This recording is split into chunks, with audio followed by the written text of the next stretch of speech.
Naila menggenggam erat gagang cangkir teh, berusaha meredakan getaran halus di tangannya. Bukan karena tehnya terlalu panas, melainkan karena ucapan pedas yang baru saja meluncur dari bibir kakak iparnya. Dion, bisa tidak, paling tidak, kau mencuci piringmu sendiri, Naila? Suara Dion tajam, memecah keheningan malam di ruang makan mewah bergaya minimalis itu. Ia menyilangkan tangan di dada, menatap Naila dengan pandangan merendahkan dari ujung rambut hingga ujung kaki. Kau sudah tinggal di sini hampir 2 bulan. Apakah kau lupa cara bekerja? Atau kau memang sudah terbiasa hidup sebagai beban? Naila mendongak. Matanya yang biasa teduh kini memancarkan sedikit nyala api. Piringku sudah kucuci, Dion. Tapi kalaupun aku lupa, aku bisa melakukannya sekarang. Masalahnya bukan soal satu piring. Dion membentak. Masalahnya adalah etos kerjamu.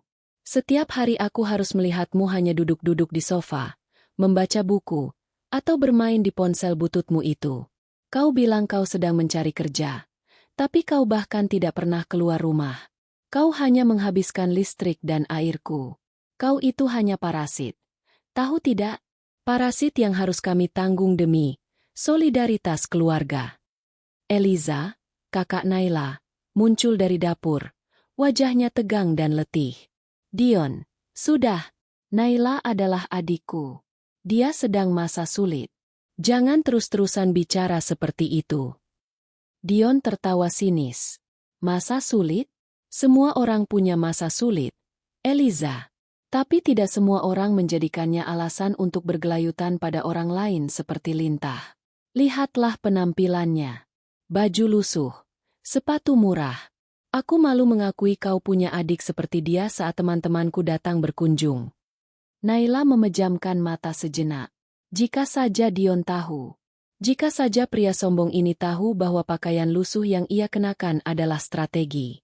Jika saja Dion tahu bahwa ponsel butut yang ia pegang menyimpan akses ke rekening bank yang saldonya cukup untuk membeli seluruh kompleks perumahan mewah ini 10 kali lipat.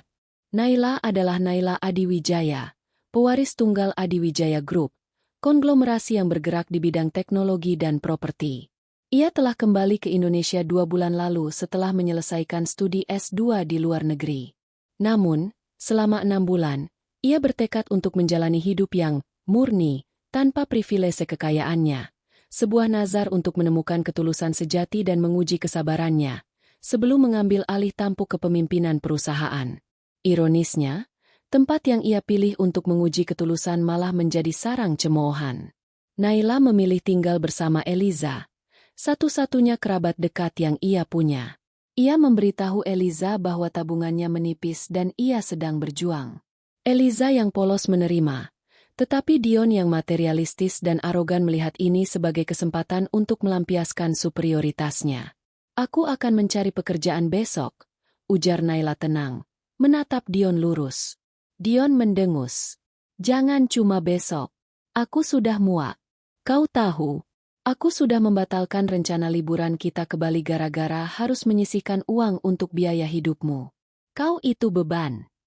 Dion menekankan kata itu, memastikan Naila merasakannya. Malam berikutnya, ketegangan memuncak. Dion harus menghadiri acara amal penting yang melibatkan calon rekan bisnisnya. Eliza memohon Dion untuk mengantar Naila ke ujung jalan agar bisa naik taksi online. Karena Naila bilang ia mendapat panggilan wawancara mendadak di pagi buta. Ayolah, Dion. Cuma ke jalan raya besar, pinta Eliza. Dengan wajah masam, Dion akhirnya setuju. Naila duduk di kursi belakang mobil Dion yang mengkilap, merasakan atmosfer permusuhan yang kental. Di tengah perjalanan, Dion sengaja memilih rute yang berliku dan sepi. Tepat di perbatasan kota, jauh dari keramaian dan lampu jalan, ia tiba-tiba menginjak rem mendadak. Turun, perintah Dion dingin, bahkan tanpa menoleh. Naila terkejut. Dion, kita belum sampai jalan raya. Aku bilang, turun. Dion membuka kunci pintu. Aku sudah muak dengan drama ini. Naila, kau mengganggu energiku. Kau menarik aura kemiskinan ke dalam hidupku. Aku tidak akan membiarkanmu merusak imageku pagi ini. Kau cari taksi sendiri. Itu konsekuensi menjadi beban. Naila menatap jalanan yang gelap dan dipenuhi kabut tipis. Tidak ada rumah, tidak ada toko, hanya pepohonan rimbun. Ini adalah jalan pintas yang sangat jarang dilalui orang. Kau serius? Ini berbahaya, Dion, kata Naila. Suaranya mulai bergetar karena pengkhianatan, bukan ketakutan. Sangat serius, jawab Dion. Kali ini berbalik, senyum sinis tersungging di bibirnya. Selamat berjuang mencari tumpangan, Naila. Dan semoga kau tidak pernah kembali. Jika kau mencintai kakakmu, pergilah jauh, agar kami bisa hidup tenang dan kaya raya tanpamu. Kata-kata itu menghantam Naila lebih keras dari tamparan. Ia menyadari, Dion tidak hanya sombong, dia jahat. Kesabarannya habis. Nazar tentang kesederhanaan berakhir di detik itu juga. Naila menahan air matanya, mengambil tas ranselnya, dan keluar dari mobil. Begitu pintu tertutup, Dion langsung tancap gas, meninggalkan Naila sendiri diterpa angin dingin dan debu. Cahaya lampu belakang mobil Dion menghilang, meninggalkan Naila dalam kegelapan mutlak, ditemani suara jangkrik dan anjing liar di kejauhan. Naila berdiri terdiam selama 5 menit, hanya memproses rasa sakit dan kemarahan yang membakar. Ia mengeluarkan ponsel bututnya, yang disangka Dion murah, dan menekan sebuah nomor yang hanya terdiri dari 3 digit. Halo, Tuan Alex. Suara Naila kini berubah dari seorang adik yang lemah menjadi seorang CEO yang berkuasa. Aku Naila. Aku butuh bantuan sekarang. Tidak terjadi apa-apa padaku.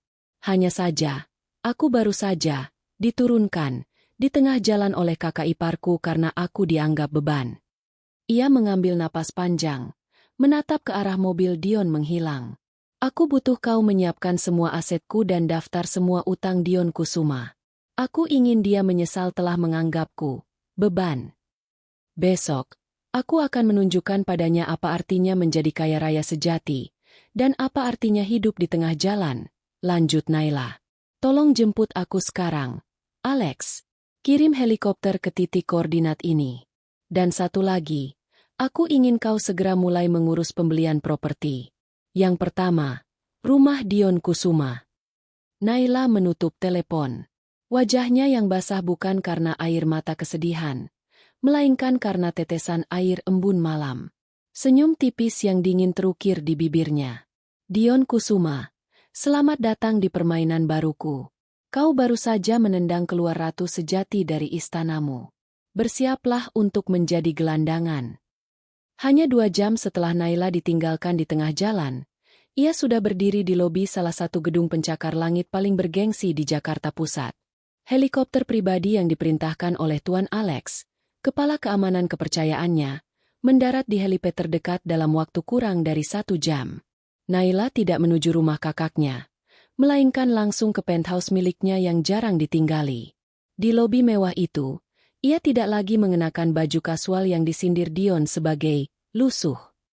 Kini, ia dibalut blazer sutra yang elegan dan celana panjang palazzo yang memancarkan aura profesionalisme. Tampilannya sederhana, namun setiap helai kain berteriak, harga tak ternilai. Tuan Alex dan Sandra, kepala staf pribadinya, sudah menunggu. Meja marmer di ruang tamu penthouse itu penuh dengan berkas. Naila, yang hanya tidur kurang dari 3 jam, sudah siap mengambil alih situasi. Alex, bagaimana hasil penjemputanku? Tanya Naila. Suaranya kini dingin dan terkontrol, jauh berbeda dari gadis yang memohon di mobil Dion. Semua berjalan lancar, Nona Naila. Sesuai permintaan Anda, kami menjemput Anda tepat 15 menit setelah panggilan berakhir. Kami juga telah memantau mobil Dion Kusuma. Dia langsung kembali ke rumah tanpa melaporkan kejadian tersebut. Kemungkinan besar untuk menghindari masalah dengan Nyonya Eliza. Bagus. Naila mengangguk puas. Dia lebih takut pada istrinya daripada pada keselamatan orang lain. Sangat. Sekarang, Sandra, tunjukkan padaku apa yang sudah kau persiapkan mengenai Dion Kusuma. Sandra, dengan profesionalisme yang sempurna, membuka file digital di tabletnya. Latar belakang Naila yang sebenarnya mulai terungkap di hadapan pembaca. Naila menjelaskan kepada timnya mengapa ia harus menjalani penyamaran. Seperti yang saya jelaskan sebelum ini, Naila memulai, suaranya pelan tapi tegas. Alasan saya menjalani nazar kesederhanaan ini adalah untuk mengukur kejujuran dan ketulusan orang-orang di sekitar saya sebelum saya resmi memimpin perusahaan. Saya harus tahu siapa yang tulus dan siapa yang hanya menginginkan uang saya. Dan malam tadi, saya mendapatkan jawabannya. Dion, kakak ipar saya, adalah perwujudan keserakahan yang harus segera saya singkirkan. Sandra menampilkan data keuangan Dion. Dion Kusuma, melalui perusahaannya, sedang berjuang keras. Nona, ada beberapa utang jangka pendek yang harus dilunasi dalam 2 minggu ke depan. Totalnya mencapai 4,5 miliar rupiah. Naila tersenyum tipis. Hanya 4,5 miliar rupiah? Harga satu mobil Dion saja sudah lebih mahal dari itu. Sandra, segera beli semua utang Dion. Jadikan kita sebagai kreditur tunggalnya. Saya tidak ingin ada celah hukum. Saya ingin dia sepenuhnya berada di bawah kendali saya. Siap, Nona. Jawab Sandra. Dan properti? Tanya Naila. Matanya berkilat penuh tekad. Kami telah menerima informasi bahwa rumah yang ditempati Dion dan Nyonya Eliza, yang beralamat di Jalan Lavender nomor 12, sedang ditawarkan di pasar gelap dengan harga sedikit di atas pasaran, kemungkinan untuk menutupi utang pribadi Dion yang lain. Penjualnya adalah Eliza sendiri. Kemarin sore, Nyonya Eliza menghubungi broker perumahan tanpa sepengetahuan Dion, lapor Alex. Naila mengangkat alisnya. Menarik. Rupanya Eliza juga punya rahasia kecil. Ini akan mempermudah pekerjaanku. Segera hubungi broker itu atas nama perusahaan cangkang kita. Bayar harga yang mereka minta secara tunai. Saya ingin proses balik nama selesai paling lambat lusa. Jangan sampai Dion tahu siapa pembelinya sampai waktunya tiba. Naila berdiri, berjalan menuju jendela kaca besar yang memperlihatkan pemandangan Jakarta yang baru terbangun. Perencanaan pembalasan kini menjadi fokus utamanya. Ini bukan lagi soal balas dendam kekanak-kanakan, tetapi pertunjukan kekuatan dan disiplin bisnis. Tujuanku bukan hanya mengusirnya, tapi membuat dia menyesal karena telah membuang kesempatan emas untuk berhubungan baik dengan saya, jelas Naila kepada timnya. Aku akan memukulnya dengan 2 cara, kekuatan fisik, mengambil asetnya, dan kekuatan mental, memamerkan kekayaan yang ia ejek. Naila meraih ponsel lamanya, yang kini menjadi props dalam dramanya, dan menghubungi Eliza, kakak kandungnya. Halo, Eliza. Suara Naila terdengar tenang, meskipun ada sedikit nada lelah yang disengaja. Eliza panik di seberang telepon. Ya ampun, Naila. Kau di mana? Dion pulang dan dia tidak mau bicara. Aku khawatir sekali. Tolong kembali. Sayang. Aku akan bicara dengannya. Naila menarik napas panjang. Tidak perlu, Eliza. Aku baik-baik saja. Sungguh, aku sudah mendapat tempat tinggal yang baru. Dan aku sudah mendapatkan pekerjaan yang sangat penting. Tapi aku harus segera mengurus banyak hal mendadak yang mendesak. Dan butuh fokus penuh. Aku tidak akan kembali ke rumah itu. Tapi, kenapa tiba-tiba? Apa yang terjadi setelah Dion menurun kamu? Tanya Eliza, suaranya penuh rasa bersalah. Yang terjadi adalah, aku sadar bahwa aku harus mengurus kehidupanku sendiri, Eliza. Dan aku tidak pantas berada di tempat di mana aku dianggap beban. Jawab Naila tegas. Aku akan menghubungimu lagi nanti. Jaga dirimu, Kak. Naila menutup telepon. Ia tahu Eliza sedih dan merasa bersalah. Tapi ia harus menjaga jarak untuk membuat pembalasan ini berhasil. Sekarang, kata Naila, berbalik ke arah Alex dan Sandra, matanya memancarkan tekad seorang pemimpin. Kita mulai aksi pembelian. Aku akan membeli mobil yang paling mewah dan mencolok, dan aku ingin memastikan kabar pembelian itu sampai ke telinga Dion dalam 24 jam. Ini adalah teaser. Ia mengambil kartu hitam titanium dari dompetnya. Kartu yang saldonya tidak pernah berkurang, bahkan jika digunakan untuk membeli sebuah pulau. Aku akan pergi sendiri ke showroom sekarang. Kalian urus dokumen rumah dan utang-utang Dion.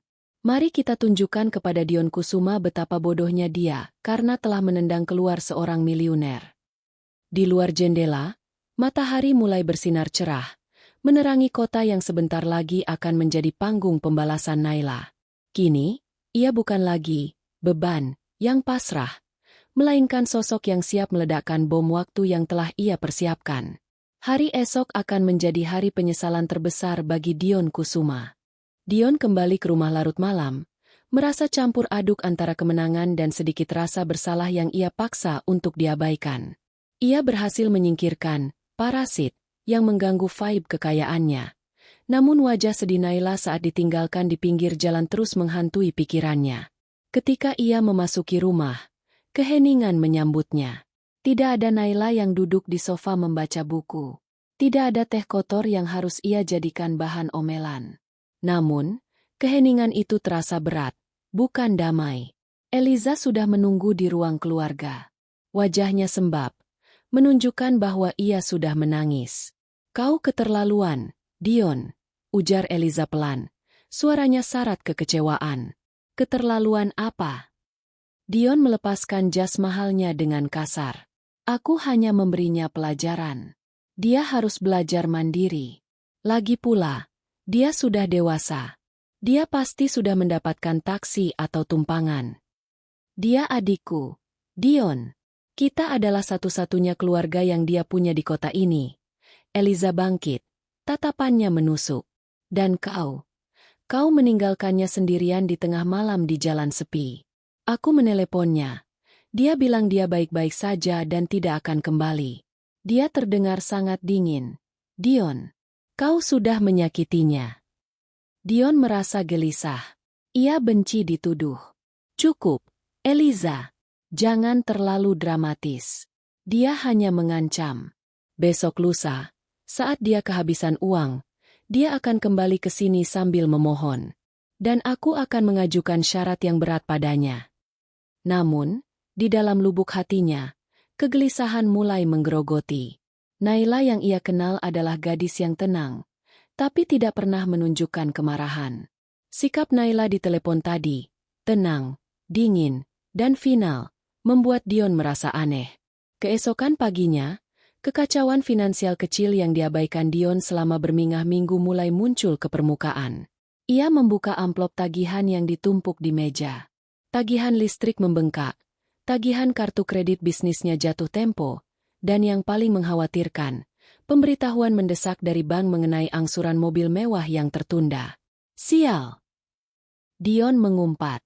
Perusahaannya, yang bergerak di bidang konsultan properti, sedang lesu. Proyek besar yang ia harapkan cair bulan ini ternyata ditunda. "Ada apa, Dion?" tanya Eliza, menyajikan sarapan. "Bukan urusanmu. Hanya masalah kantor," jawab Dion ketus. Meskipun ia tahu bahwa masalah kantornya adalah masalah rumah tangganya juga. Ia mencoba menghubungi beberapa koneksi bisnis pentingnya, para miliuner kelas atas yang biasa ia sapa di klub golf, untuk meminta pinjaman cepat. Namun, semua teleponnya tidak diangkat. Pesan-pesannya hanya dibalas basa-basi oleh asisten mereka. Dion, yang selalu merasa dirinya penting, mulai merasakan dinginnya penolakan. "Mungkin aku perlu menjual sesuatu," gumam Dion pada dirinya sendiri. Matanya tertuju pada mobil mewahnya di garasi, lalu beralih pada perhiasan Eliza. Semua asetnya terikat utang atau likuiditasnya rendah. Saat itulah, kurir datang membawa sebuah surat tebal berwarna krem dengan segel elegan. Surat misterius itu ditujukan kepada pemilik sah rumah Jalan Lavender nomor 12. Dion membuka surat itu dengan tergesa-gesa. Itu adalah surat penawaran dari sebuah perusahaan investasi yang tidak ia kenal, Atlas Capital. Isinya membuat Dion terkesiap. Atlas Capital menawarkan untuk membeli rumah mereka dengan harga 30% di atas harga pasar, dibayar tunai, tanpa negosiasi, dan prosesnya cepat. Gila! Harga gila! Dion menatap surat itu, kemudian tertawa sinis. Ini pasti tipuan. Atau mereka bodoh. Tidak ada yang waras membayar harga setinggi ini untuk rumah di kompleks ini. Eliza melihat dokumen itu dan wajahnya pucat. Sebenarnya, Elizalah yang menghubungi broker perumahan, seperti yang diungkap di bab 2. Ia khawatir dengan kebiasaan belanja Dion dan utang yang semakin menumpuk, sehingga ia diam-diam mencari tahu harga jual rumah mereka sebagai tindakan pencegahan. "Kenapa kau tidak pertimbangkan saja, Dion?" tanya Eliza hati-hati. "Kita bisa pindah ke apartemen yang lebih kecil, melunasi semua utangmu, dan kau bisa fokus membangun kembali bisnismu tanpa tekanan." Dion menatap istrinya dengan jijik. "Pindah ke apartemen kecil? Itu sama saja dengan mengakui kekalahan. Aku ini Dion Kusuma. Aku harus memimpin dan memamerkan. Tidak, rumah ini adalah simbol statusku. Aku akan mengabaikan surat bodoh ini. Mungkin itu hanya upaya maklar murahan." Ia meremas surat itu dan melemparkannya ke tempat sampah. Tindakan ceroboh ini adalah kesalahan terbesar kedua Dion. Siang harinya, Dion harus menghadiri pertemuan bisnis yang sangat penting di pusat kota. Sambil menunggu lampu merah, ia sibuk memikirkan cara memutar uang 4,5 miliar rupiah agar terhindar dari aib kredit macet. Tiba-tiba, mata Dion menangkap pemandangan yang tak terduga. Di seberang jalan, tepat di depan dealer mobil supercar paling eksklusif di Jakarta, sebuah kerumunan kecil terbentuk. Mereka mengerumuni mobil sport merah menyala yang baru saja keluar dari showroom, sebuah Ferrari 812 Superfast, model terbatas yang harganya mencapai puluhan miliar rupiah. Dion terpana. Bukan mobilnya, tapi sosok yang duduk di belakang kemudi. Pengemudi itu mengenakan kacamata hitam besar dan rambutnya ditata rapi, elegan, dan mahal. Sosok itu terlihat menoleh sekilas ke arahnya. Jantung Dion berdebar kencang. Wajahnya, kontur tulang pipinya, dan bibir yang terpoles lipstik mahal itu terlihat sangat familiar. Itu seperti bayangan Naila. Mustel. Naila si beban, yang hanya bisa memakai sepatu usang. Naila yang bahkan tidak mampu membeli tiket bus. "Tidak mungkin," gumam Dion, menggelengkan kepala dengan panik. Mungkin itu hanya mirip. Naila tidak mungkin punya uang untuk membeli permen, apalagi mobil seharga itu. Mataku pasti lelah. Saat lampu berubah hijau, Dion mengemudi dengan cepat, berusaha mengabaikan penglihatan itu. Namun, perasaan dingin dan tidak nyaman merayap di punggungnya. Mobil mewah itu seolah menjadi tanda-tanda awal, bayangan samar yang mengancam kekuasaannya. Tidak ada yang berubah. Dion meyakinkan dirinya sendiri sambil memarkir mobilnya. "Aku yang kaya. Aku yang sukses. Naila hanya seorang gadis malang yang kusir dari rumahku. Dia tidak berarti apa-apa." Namun, di bawah permukaan keyakinan palsu itu, benih kecil ketakutan dan penyesalan mulai tumbuh. Dion tidak tahu bahwa di saat yang sama, tim Naila sedang menyelesaikan proses pembelian semua utang yang melilitnya. Jaring laba-laba Naila sudah mulai terpasang, siap menjebak mangsanya. Jalan Jenderal Sudirman di Jakarta siang itu tampak seperti biasanya. Sibuk, panas, dan dipenuhi mobil-mobil mewah. Namun, di salah satu showroom mobil eksklusif, Auto Dinasti, ada aura kegembiraan yang luar biasa. Pagi itu, mereka menyambut kedatangan seorang pelanggan yang, menurut laporan internal, hanya berjarak 1 hari dari keputusan untuk membeli mobil impian. Pintu kaca showroom bergeser terbuka, dan Naila melangkah masuk. Ini bukanlah Naila si beban, yang mengenakan pakaian usang. Ini adalah Naila Adiwijaya, sang pewaris tunggal. Ia mengenakan setelan celana panjang abu-abu gelap dari desainer Italia, dipadukan dengan blus sutra berwarna champagne yang jatuh sempurna di tubuhnya. Rambutnya diikat ekor kuda tinggi, memperlihatkan garis wajah yang tajam dan rahang yang tegas. Posturnya memancarkan otoritas dan kepercayaan diri yang tak terbantahkan. Ia dikawal oleh Tuan Alex, yang kini berfungsi sebagai manajer pribadinya. Transformasi ini sungguh total. Ia tidak hanya membeli pakaian, ia membeli sebuah persona. Kepala sales showroom, Pak Rendra, langsung menyambut Naila dengan hormat yang berlebihan. "Selamat siang, Nyonya Adiwijaya. Kami sangat senang Anda menyempatkan diri datang. Apakah Anda sudah memiliki pilihan setelah melihat katalog semalam?" Naila tersenyum tipis, senyum yang tidak mencapai matanya. "Tentu, Pak Rendra, saya tidak punya banyak waktu. Saya mau mobil yang paling cepat, paling mencolok, dan paling tidak bisa diabaikan. Saya butuh kendaraan yang berteriak, kekuatan, dari jarak 100 meter. Saya rasa, Ferrari 812 Superfast yang berwarna rosso corsa di sudut sana akan cocok. Pak Rendra nyaris tidak bisa menahan keterkejutannya. Mobil itu adalah unit edisi terbatas yang baru tiba, harganya melampaui 20 miliar rupiah, dan belum sempat dipajang secara resmi. Pilihan yang luar biasa. Nyonya, mobil itu adalah mahakarya. Apakah Anda ingin mencoba test drive dulu? Tidak perlu, potong Naila dengan nada dingin.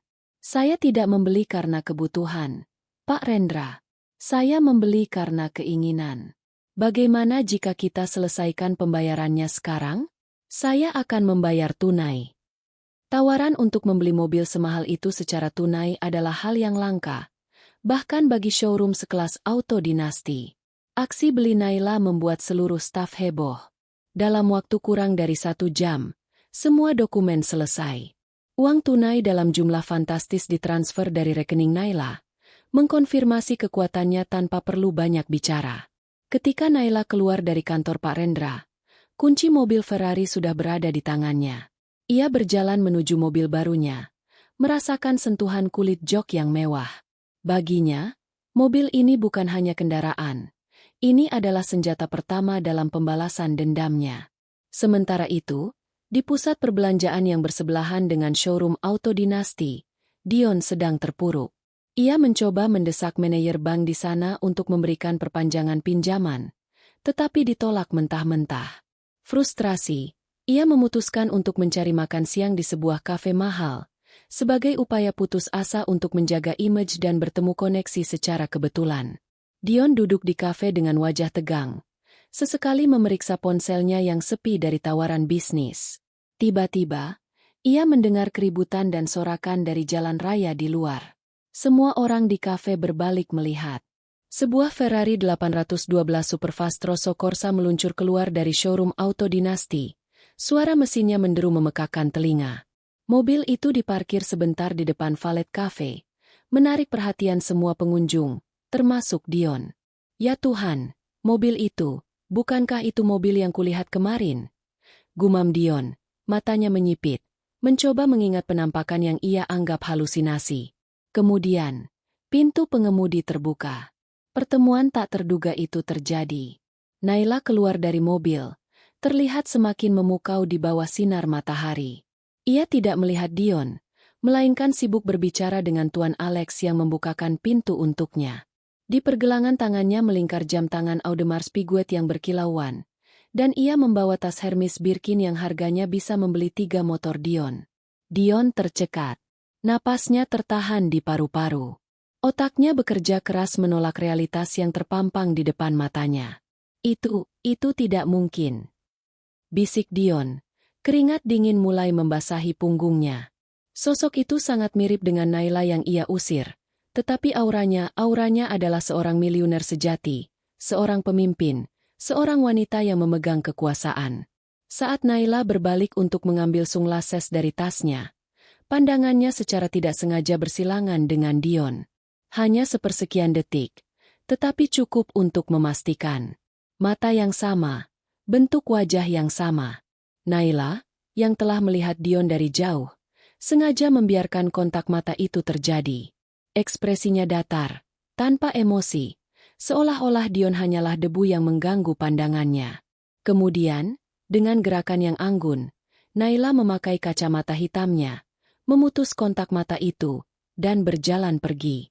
Ia masuk ke dalam kafe yang sama, tetapi di bagian VIP lounge yang terpisah dari tempat Dion duduk. Dion terhuyung di kursinya. Jantungnya berdetak kencang seperti drum. Rasa mual menjalar di perutnya. Itu Naila. Itu pasti Naila. Tapi bagaimana? Dari mana dia mendapatkan mobil itu? Pakaian itu? Pengawal itu? Dion mencoba mencari penjelasan logis. Mungkin dia menjadi asisten atau supir pribadi wanita kaya itu? Tapi dia yang mengendarai mobil itu. Rasa bersalah dan penyesalan yang samar-samar di bab 3 kini berubah menjadi ketakutan yang dingin dan pahit. Dion mulai menyadari bahwa ia mungkin tidak hanya menendang keluar seorang gadis miskin, tetapi ia telah menyingkirkan seseorang yang sangat berharga. Seseorang yang kini lebih kaya dan lebih berkuasa darinya. Dan yang paling penting, seseorang yang baru saja ia permalukan dan lemparkan ke jalanan. Saat Dion memandangi mobil Ferrari yang kini diparkir bak sebuah piala, ia merasakan pukulan telak pertama Naila. Mobil itu adalah monumen yang berdiri tegak, mengejek keangkuhan Dion. Sebuah pesan yang jelas. Naila bukan beban. Naila adalah pemilik kekayaan yang tak terbayangkan. Dan Dion baru saja membuang kesempatan untuk menjadi bagian dari kekayaan itu. Naila, dari ruang kerjanya yang elegan di puncak penthouse, menyaksikan berita-berita di internet yang mulai ramai membicarakan pembelian tunai mobil supercar paling mahal oleh seorang wanita muda misterius. Kisah ini telah menjadi desas-desus liar, dan Naila tahu, cepat atau lambat, berita itu akan sampai ke lingkaran sosial Dion, bahkan jika Dion sendiri masih dalam penyangkalan. Ini saatnya melangkah ke fase kedua. Naila tidak ingin Dion hanya melihatnya dari jauh. Ia ingin Dion datang dan menyentuh jerat yang sudah ia pasang. "Alex, bagaimana progres urusan rumah dan utang?" tanya Naila sambil menyesap kopi. Matanya fokus pada layar monitor. "Rumah sudah hampir rampung, Nona Naila. Kami telah membayar penuh dan proses balik nama dijadwalkan selesai besok sore. Mengenai utang Dion Kusuma, kami sudah mengambil alih semua. Kita kini adalah kreditur tunggalnya. Dia memiliki waktu 5 hari untuk melunasi 4,5 miliar rupiah atau menghadapi kebangkrutan pribadi," lapor Alex. "Bagus," kata Naila. "Jangan biarkan dia tahu bahwa dia berhadapan denganku. Sekarang, saatnya mengirimkan umpan yang tidak akan mungkin dia tolak." Naila memanggil Tuan Hartono, seorang pengacara bisnis yang terkenal licik dan cerdas, yang kini bekerja di bawah Naila.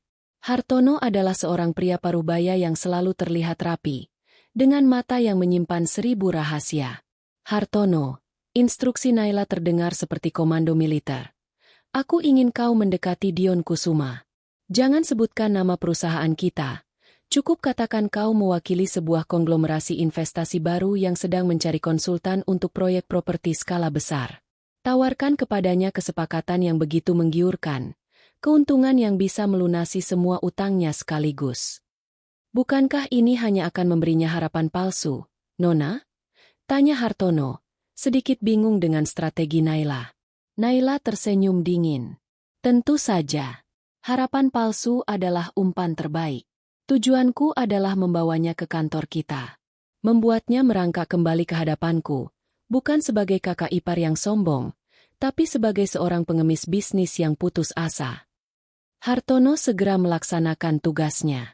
Dion, di sisi lain, sedang mengalami masa-masa terburuknya. Telepon dari Ban mulai intens.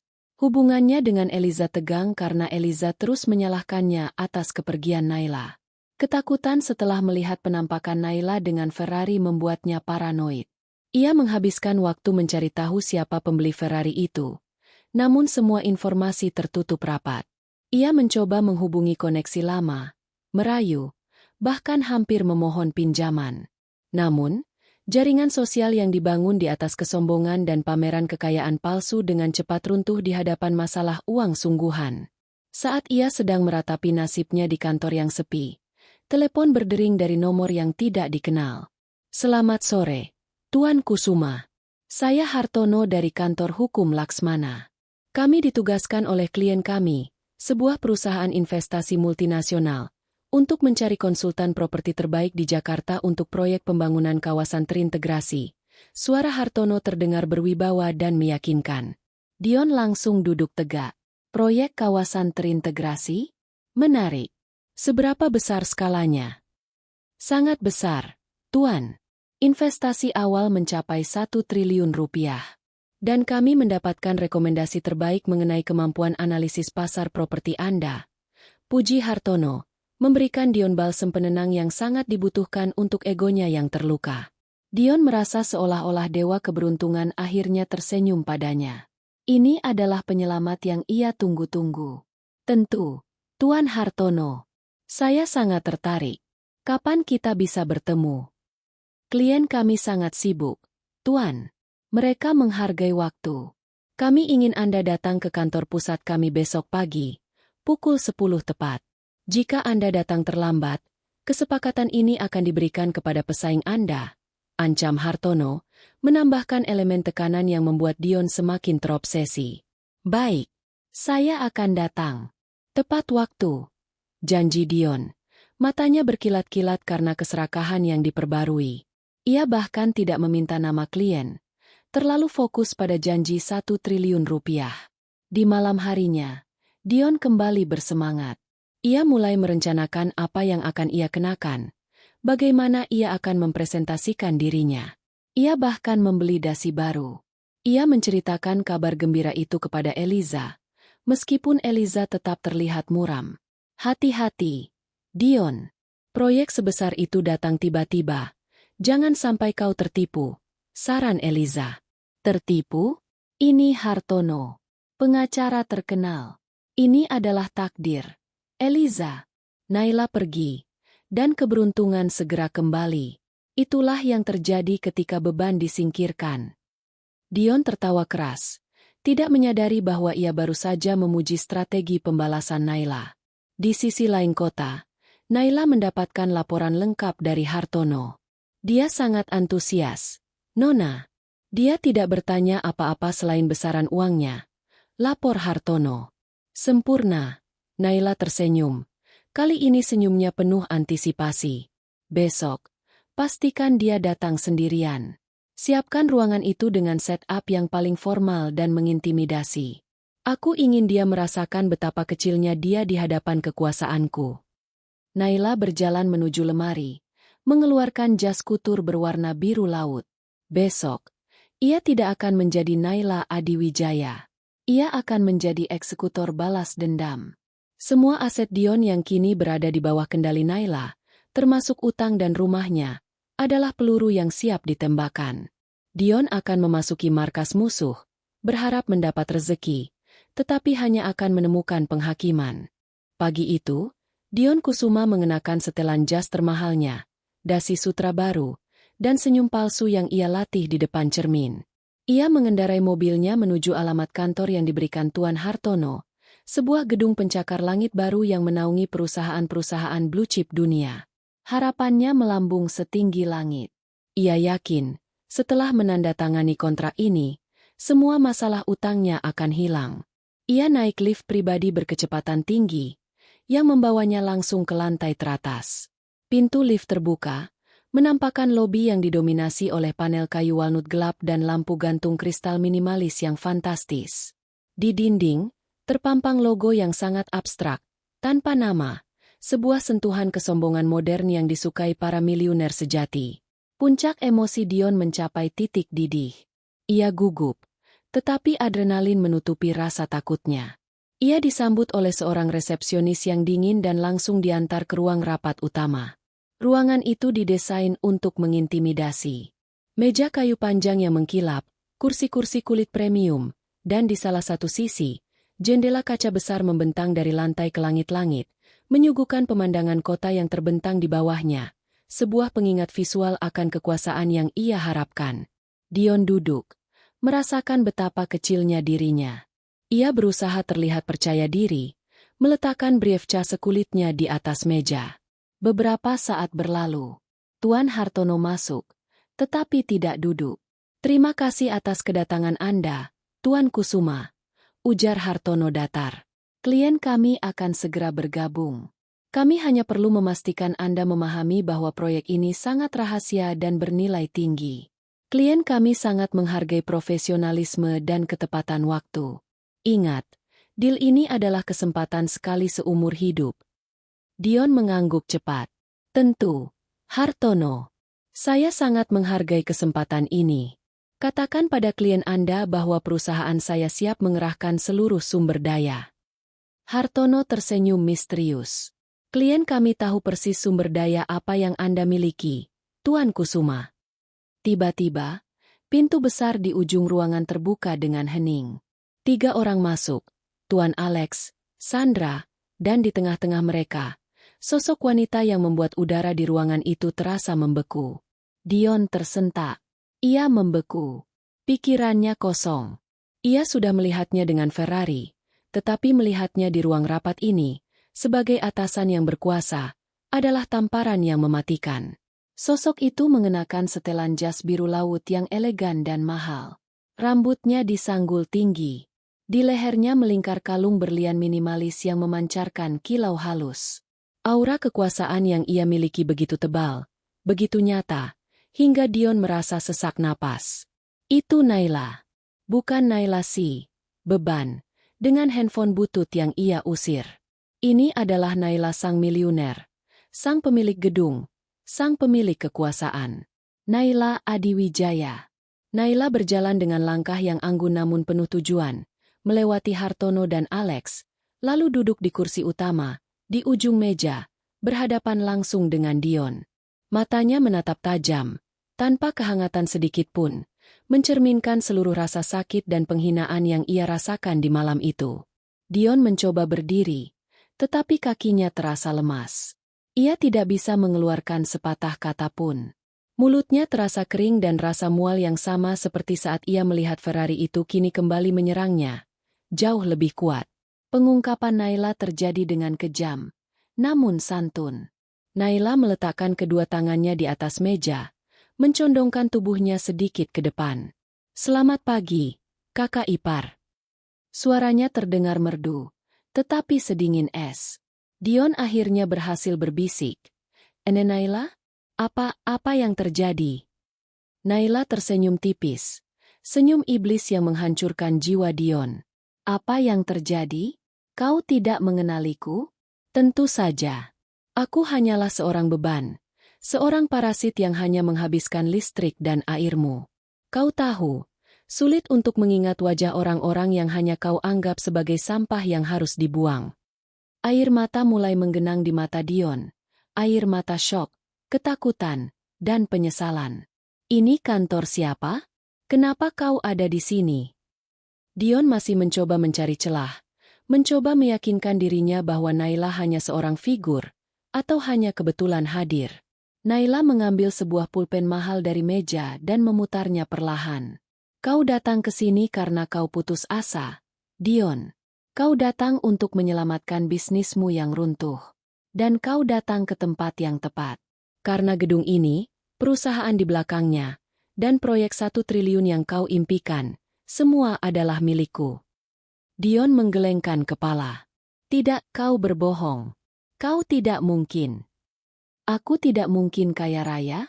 "Kau salah, Dion," potong Naila, mengangkat bahu acuh tak acuh. "Aku adalah Naila Adiwijaya. Aku adalah pemilik Adiwijaya Group. Saat kau mengusirku dari mobil bututmu, aku sedang menjalani nazar untuk hidup sederhana. Nazar yang secara kebetulan mengungkap betapa serakah dan kejamnya dirimu. Kau tidak hanya mengusir beban, Dion. Kau menendang keluar seorang miliuner." Naila berdiri. Tatapannya kini penuh superioritas yang jujur. "Dan sekarang, mari kita bicara soal kesepakatan bisnis. Atau, lebih tepatnya, perhitungan." Naila mengisyaratkan kepada Sandra. Sandra mendorong 2 tumpukan dokumen tebal ke hadapan Dion. "Dokumen pertama, Tuan Kusuma." Naila memulai. Suaranya kini seperti seorang jaksa. "Adalah bukti bahwa klien kami telah mengakuisisi semua utang jangka pendek Anda, termasuk angsuran mobil dan kartu kredit bisnis Anda. Kami kini adalah kreditur tunggal Anda. Total utang jatuh tempo dalam 3 hari, dan saya tidak akan memberikan perpanjangan." Dion membaca sekilas nama perusahaan yang membeli utangnya, Atlas Capital. Nama yang sama dengan surat penawaran rumah yang ia buang. "Dokumen kedua," lanjut Naila, "adalah bukti kepemilikan. Saya telah membeli rumah yang Anda tempati di Jalan Lavender nomor 12, atas nama pribadi. Proses balik nama selesai sore ini." Dion tersentak. Ia terhuyung di kursinya, seolah baru saja dipukul di ulu hati. Matanya membelalak, melihat dokumen itu. Bagaimana kau bisa?" Naila tersenyum terakhir.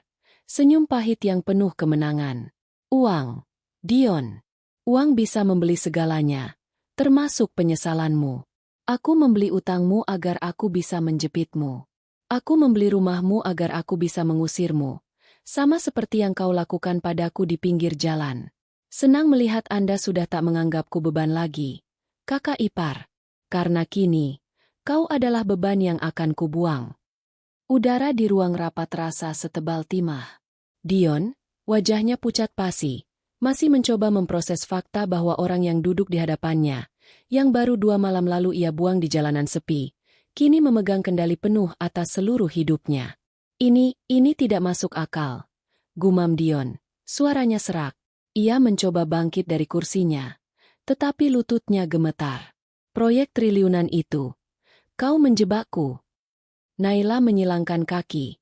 Sorot matanya tajam dan tanpa belas kasihan. Proyek triliunan? Oh, itu benar-benar ada, Dion. Tapi itu bukan untuk konsultan mediocre sepertimu. Itu untuk perusahaan besarku.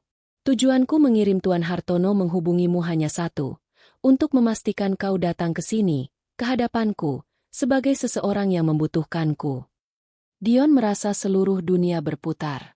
Ia telah dibohongi, dipermainkan, dan kini dipermalukan di tempat yang seharusnya menjadi titik balik kejayaannya. Jadi, kau melakukan semua ini hanya untuk balas dendam?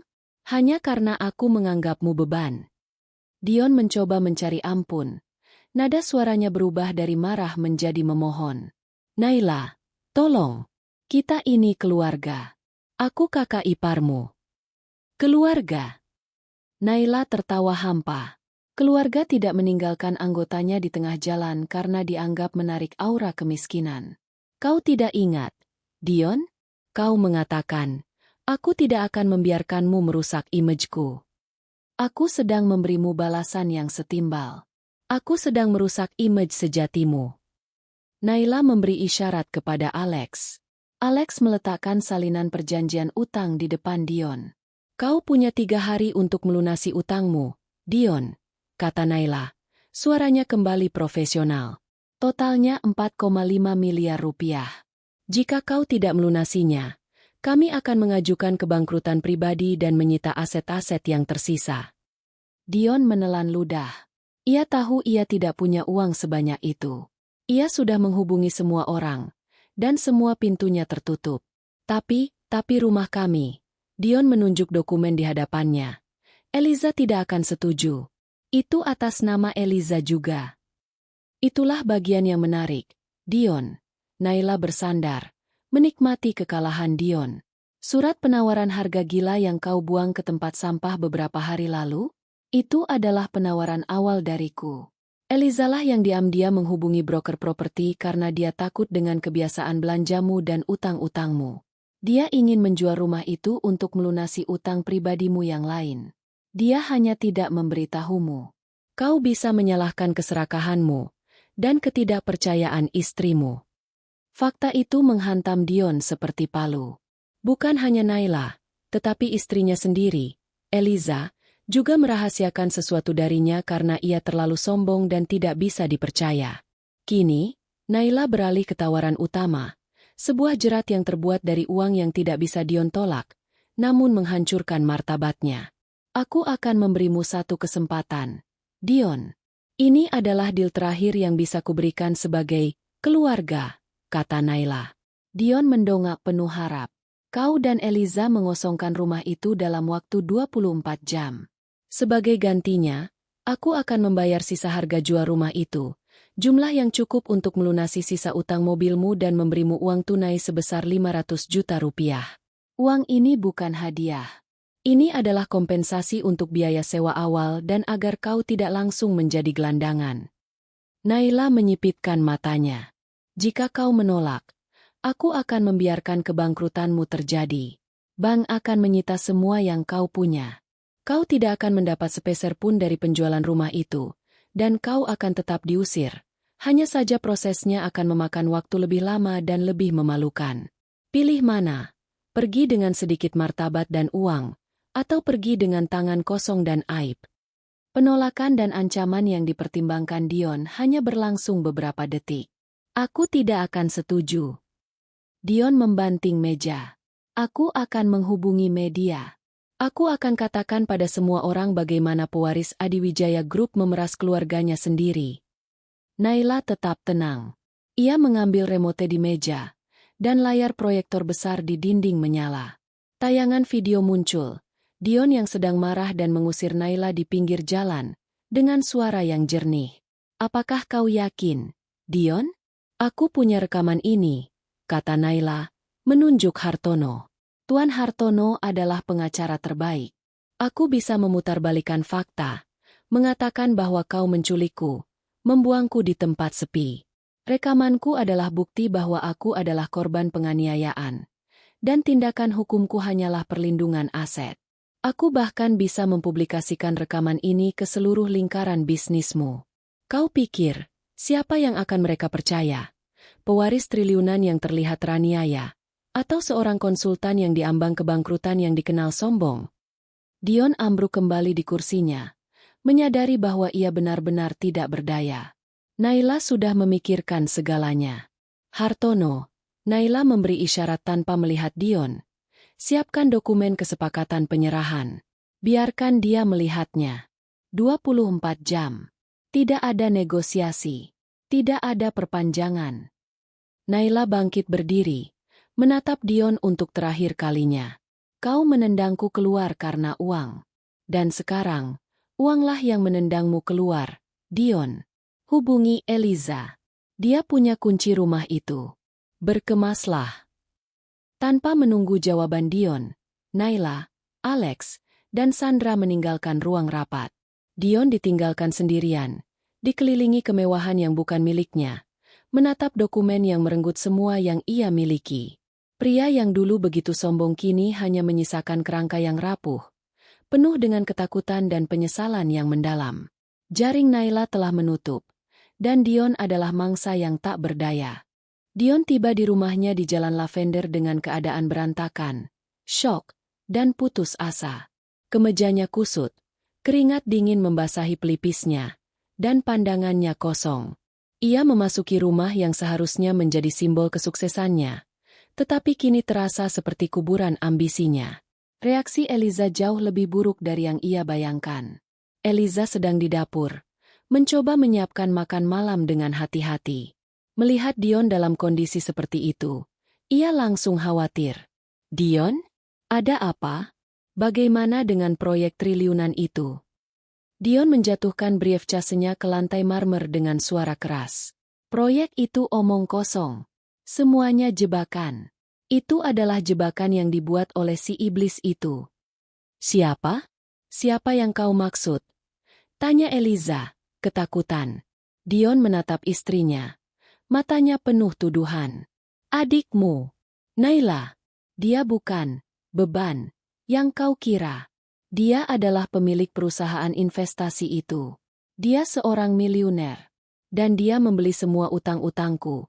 Dan dia membeli rumah ini. Eliza membeku. Rasa takutnya berubah menjadi amarah yang dingin. Kau bercanda. Naila? Dia tidak punya uang sebanyak itu. Dia tidak mungkin. Dion membentak, melemparkan dokumen kepemilikan rumah dan surat pengambil alihan utang ke atas meja. Lihat sendiri. Aku tidak berbohong. Dia sudah menjadi pemilik sah rumah ini. Dia memberiku 24 jam untuk mengosongkannya, atau dia akan membiarkanku bangkrut dan kita diusir tanpa sepeser pun. Eliza mengambil dokumen itu dengan tangan gemetar. Saat ia melihat nama Naila Adiwijaya di bawah stempel resmi, air matanya langsung menetes. Tapi air mata itu bukan karena kehilangan rumah, melainkan karena pengkhianatan Dion. Kau tahu kenapa dia bisa membeli rumah ini dengan cepat, Dion? Tanya Eliza, suaranya bergetar antara kesedihan dan kemarahan. Aku yang menghubungi broker itu. Aku yang mencoba menjualnya diam-diam. Aku sudah lelah hidup dalam ketakutan karena utang-utangmu yang menumpuk. Aku tahu kau akan kehilangan segalanya. Jadi aku mencoba menyelamatkan setidaknya sebagian. Konflik internal keluarga meledak. Kau mengkhianatiku. Raung Dion. Kau yang mengkhianatiku dan semua orang. Dion. Balas Eliza, menangis histeris. Kau yang serakah. Kau yang arogan. Kau membuat hidup kita penuh kebohongan. Dan karena kesombonganmu, kau menendang keluar satu-satunya orang yang bisa menyelamatkan kita. Naila pasti melihat surat penawaran itu, dan dia tahu aku menjualnya karena ketakutan padamu. Eliza menunjuk ke arahnya. Kau yang menyebabkan kehancuran ini. Bukan Naila. Dia hanya memberi kita pembalasan yang pantas setelah kau meninggalkannya sendirian di tengah malam. Dion merosot ke sofa. Semua energi perlawanannya hilang. Ia tidak bisa menyalahkan Eliza. Ia tahu, jauh di lubuk hatinya, semua ini adalah hasil dari arogansi dan kebodohannya sendiri. Ia telah menukar miliaran rupiah yang bisa ia dapatkan dari hubungan keluarga yang baik dengan kepuasan sesaat karena menjatuhkan orang miskin. Sementara itu, Naila, yang telah pindah ke rumah baru yang telah ia beli untuk dirinya sendiri, sebuah properti besar dengan pemandangan kota yang menakjubkan, menghabiskan malam itu dengan rasa campur aduk. Ia menerima laporan dari Tuan Alex. Dion dan Eliza mulai berkemas, panik dan bertengkar hebat. Pengamanan aset telah selesai. Surat tanah sudah ada di brankasnya. Dion sudah tidak punya kuasa apa-apa. Pagi menjelang. Naila bersiap untuk kunjungan terakhir dan yang paling menentukan. Ia meminta Alex mengemudikan mobil Ferrari barunya menuju rumah lama Dion. Kunjungan ini harus menjadi puncak dramatis dari pembalasannya. Ketika Ferrari itu tiba di Jalan Lavender, semua tetangga yang sedang berolahraga pagi berhenti dan menatap. Itu adalah pemandangan yang mustahil. Mobil supercar paling eksklusif di lingkungan mereka berhenti di depan rumah Dion. Naila keluar dari mobil, mengenakan mantel kasmir yang halus. Ia berjalan ke pintu depan rumah yang baru saja ia beli. Dion dan Eliza, dengan mata sembab dan tumpukan kardus di sekitar mereka, membuka pintu. Wajah Dion adalah campuran antara ketakutan dan kebencian yang tidak berdaya. Kau datang untuk menikmati penderitaanku? Tanya Dion pahit. Naila mengabaikan pertanyaan itu. Ia mengisyaratkan kepada Alex. Alex menyerahkan sebuah amplop coklat. Waktu 24 jam telah habis. Dion, kata Naila. Suaranya tenang, otoritatif, dan final. Di dalam amplop ini ada sisa uang yang kujanjikan. 500 juta rupiah tunai, dan salinan terakhir dari surat kepemilikan baru. Aku telah menepati janjiku. Naila menatap Dion lurus di mata, mengutip kata-kata Dion sendiri di malam pengusiran. Aku tidak ingin kau merusak image rumah baruku. Kau harus pergi sekarang. Dan aku tidak ingin kau pernah kembali. Kau tidak pantas berada di sini. Dion merasa lututnya ingin menyerah. Ia membuka mulut untuk memohon, tetapi Naila mengangkat tangannya, menghentikannya. Kau tahu, Dion, Naila berbisik, tetapi suaranya cukup keras untuk didengar Eliza. Saat kau meninggalkanku di jalanan itu, aku berpikir, betapa murahnya harga dirimu. Kau rela menukar kerabat dengan uang, padahal aku bisa memberimu segalanya. Kau tidak hanya buta harta, kau juga buta hati. Naila melangkah maju, melewati Dion dan Eliza, dan berdiri di ruang tamu. Ia memandang sekeliling, merasakan energi lama, tempat di mana ia direndahkan setiap hari. Ambil uang ini. Anggap ini adalah biaya untuk menjadi gelandangan di awal. Dan sekarang, tinggalkan rumahku. Perintah Naila. Dion, dengan air mata yang akhirnya tumpah, mengambil amplop itu. Ini adalah uang terakhirnya. Uang yang ia terima dari Naila si beban. Eliza menatap Naila dengan tatapan penuh penyesalan, tetapi Naila hanya menggeleng. Naila tidak bisa memaafkan Eliza yang membiarkan dirinya ditindas oleh Dion dan tidak pernah benar-benar membelanya. Dion keluar, menyeret koper butut, diikuti oleh Eliza yang membawa kardus. Naila berdiri di pintu rumah yang kini miliknya, menyaksikan Dion berjalan pergi. Dion mencoba menoleh. Wajahnya penuh penyesalan yang terlambat. Naila hanya mengangkat satu tangan, melambaikan perpisahan yang dingin dan tidak tulus. Ferrari Naila, yang kini terparkir gagah di garasi yang dulu berisi mobil Dion, bersinar di bawah sinar matahari pagi, menjadi monumen bisu bagi kekalahan Dion Kusuma. Matahari sudah meninggi ketika Dion dan Eliza, ditemani 2 koper tua dan beberapa kardus yang diisi barang seadanya, berdiri di depan pagar rumah yang baru saja mereka tinggalkan. Pemandangan itu adalah puncak dari kehancuran martabat Dion. Eksekusi dimulai dengan kejam. Naila berdiri di teras, dikelilingi oleh Tuan Alex dan 2 petugas keamanan bertubuh besar. Ia menatap Dion. Tidak ada lagi kemarahan membara, hanya kekosongan yang dingin. Dion, yang sudah tidak memiliki apa-apa selain harga diri yang terluka parah, mencoba memohon untuk terakhir kalinya. Ia berbalik, menjatuhkan kopernya, dan berjalan mendekati pagar. "Naila, kumohon." Dion berseru. Suaranya pecah karena keputusasaan. "Tolong, pikirkan Eliza. Dia tidak tahu apa-apa. Beri kami waktu. Naila, aku janji akan membayar semua utangmu. Aku akan melayan." Naila mengangkat tangan, menghentikan Dion di tengah kalimat. "Jangan sebut nama Eliza. Kau sudah merusak hidupnya karena keserakahanmu. Dan melayani? Kau pikir aku membutuhkan pelayan yang begitu rendah moralnya sepertimu?" Naila melangkah maju, mendekati pagar. Ia berbicara dengan suara yang pelan, tetapi setiap kata menusuk hati Dion.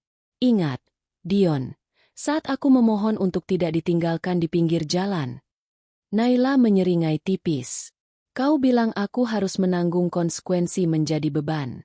Sekarang, aku hanya memberimu konsekuensi dari menjadi manusia serakah." Ia mengambil amplop tebal dari Tuan Alex, amplop yang berisi uang tunai 500 juta rupiah. Uang yang seharusnya menjadi belas kasihan, tetapi di tangan Naila, menjadi penghinaan terbesar. "Ini," kata Naila, melempar amplop itu ke arah kaki Dion. Amplop itu jatuh dengan suara berdebam. Uang yang banyak itu seolah-olah mengotori tanah. "Ini adalah kompensasi untuk biaya hidup awal MU. Anggap saja ini uang untuk membeli makanan selama sebulan, sebelum kau belajar betapa sulitnya hidup tanpaku." Puncak klimaks terjadi saat Naila menggunakan kata-kata Dion sendiri untuk melumpuhkannya. "Kau membuangku ke jalanan, Dion. Sekarang, aku memberimu permulaan yang lebih baik dari itu. Aku memberimu 500 juta rupiah. Tapi tak lama lagi, kau akan kembali ke tempat di mana kau meninggalkan aku, di tengah jalan." Naila memandang petugas keamanan. "Kunci gerbang dan pastikan mereka tidak kembali. Jika mereka mencoba masuk, hubungi polisi atas dasar pelanggaran batas properti." Dion membungkuk, mengambil amplop uang itu. Tangannya gemetar. Ironisnya, uang itu berasal dari Naila, orang yang ia anggap tak punya apa-apa. Ia melihat Eliza yang menangis tanpa suara, berdiri di samping koper-koper mereka. Eliza tidak melihat Dion. Ia hanya menatap kosong ke arah rumah yang kini menjadi milik Naila. "Naila, aku menyesal," kata Dion. Pengakuannya terdengar lemah dan putus asa. "Penyesalanmu datang terlambat, Dion," jawab Naila tanpa emosi. "Aku sudah melewati titik itu. Kau hanya menyesali kerugianmu, bukan perbuatanmu." Naila berbalik dan masuk ke dalam rumah. Ia berjalan ke garasi dan menyentuh kap Ferrari barunya yang berkilauan. Ini adalah simbol kemenangan Naila. Mobil yang dibeli tunai, kini menggantikan mobil Dion yang dibeli dengan utang. Di luar pagar, Dion dan Eliza ditinggalkan sendirian. Dion mencoba meraih tangan Eliza, tetapi Eliza menarik tangannya. "Jangan sentuh aku, Dion," kata Eliza. Suaranya parau. "Aku tidak tahu bagaimana harus hidup tanpamu. Tapi aku tahu aku tidak bisa hidup bersamamu lagi. Kita bercerai. Kau harus menanggung penyesalan ini sendiri." Eliza kemudian berjalan perlahan menjauh dari Dion, menuju jalan raya, meninggalkan Dion sendirian dengan amplop tebal dan koper-kopernya. Dion, yang kini sendirian, merasakan sakit yang luar biasa. Pria yang dulunya angkuh, percaya diri, dan selalu dikelilingi kemewahan, kini hanya seorang pria di pinggir jalan, ditinggalkan oleh istrinya, diusir dari rumahnya, dan dipermalukan oleh adik iparnya yang baru ia ketahui adalah seorang miliuner. Ia melihat mobil Ferrari Naila diparkir di garasi rumahnya. Dion mengepalkan tangan, kebenciannya beradu dengan penyesalan yang mendalam. Ia adalah seorang pria kaya yang kini menjadi gelandangan, Dan ia tahu, Naila lah yang melakukannya. Naila, dari jendela atas, melihat Dion berjalan pergi di kejauhan, mengejar Eliza, tapi diacuhkan. Misi telah selesai. Dendam telah terbalaskan. Pria yang merendahkannya telah diusir. Dan kini ia harus menghadapi konsekuensi hidup yang keras. Pembalasan Naila sempurna dan dingin, tidak menyisakan ruang bagi keraguan. 3 bulan berlalu sejak pengusiran dramatis di Jalan Lavender. Dunia telah berputar, tetapi bagi Dion Kusuma, putaran itu membawanya ke bawah. Nasib Dion dan Eliza sangat kontras. Eliza, dengan uang 500 juta rupiah yang Naila berikan sebagai kompensasi awal, memutuskan untuk menjauh dari Dion. Ia menggunakan sebagian uang itu untuk menyewa sebuah apartemen kecil di pinggiran kota, menjauhkan diri dari lingkaran sosial mewah yang penuh kepalsuan. Eliza akhirnya menyadari bahwa ia lebih bahagia hidup sederhana namun damai, tanpa tekanan untuk berpura-pura kaya demi ego Dion. Ia memulai karir barunya sebagai guru les privat, sebuah pekerjaan yang memberinya ketenangan batin. Sementara itu, Dion, yang terlalu sombong untuk menerima pekerjaan rendahan dan terlalu tidak disiplin untuk mengelola sisa uang tunai yang Naila berikan, dengan cepat menghabiskannya. Ia mencoba berinvestasi di skema cepat kaya yang berujung penipuan. Dalam 2 bulan, uang itu habis. Pria yang dulunya angkuh dan selalu mengkritik orang lain karena kemiskinannya kini benar-benar menjadi seorang gelandangan di kota yang ia banggakan. Naila memastikan bahwa melalui jaringan bisnisnya, Dion tidak akan pernah mendapatkan pekerjaan yang layak di industri properti. Setiap kali Dion mendapatkan tawaran, telepon anonim akan masuk ke perusahaan tersebut, menceritakan kisah kebangkrutan pribadi Dion dan masalah moralnya. Dion hidup dengan menjual barang-barang lamanya dan tidur berpindah-pindah. Seringkali, ia terlihat di sekitar pusat perbelanjaan mewah, tempat ia dulu memamerkan kekayaannya. Penyesalan yang dideritanya bukan hanya kehilangan harta, tetapi juga hilangnya martabat. Ia selalu memandang rendah Naila sebagai beban, dan kini, ironisnya, ia adalah beban masyarakat yang tidak memiliki tempat berlindung. Setiap hari yang ia habiskan di jalanan adalah pengingat akan kata-kata kejam yang ia ucapkan kepada Naila, dan kesempatan emas yang ia buang dengan arogan. Refleksi Naila terjadi di tengah kesibukan memimpin Adiwijaya Group. Naila telah mengambil alih perusahaan dengan tangan dingin dan efisien, membuktikan dirinya sebagai CEO yang disegani.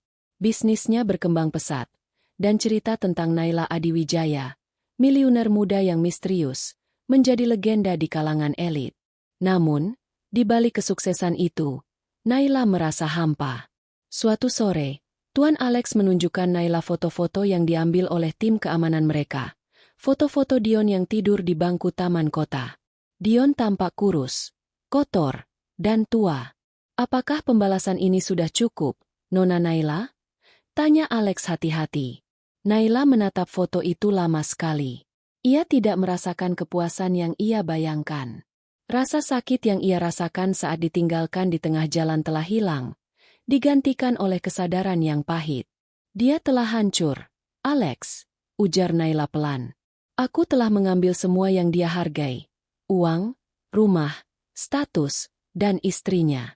Aku telah membuatnya merasakan apa artinya menjadi beban yang tidak diinginkan. Naila menyadari bahwa kekayaan tidak menjamin kebahagiaan sejati, dan dendam, meskipun memuaskan, adalah beban emosional yang berat. Tujuan awalnya adalah menemukan ketulusan, tetapi ia malah terjebak dalam lingkaran kemarahan.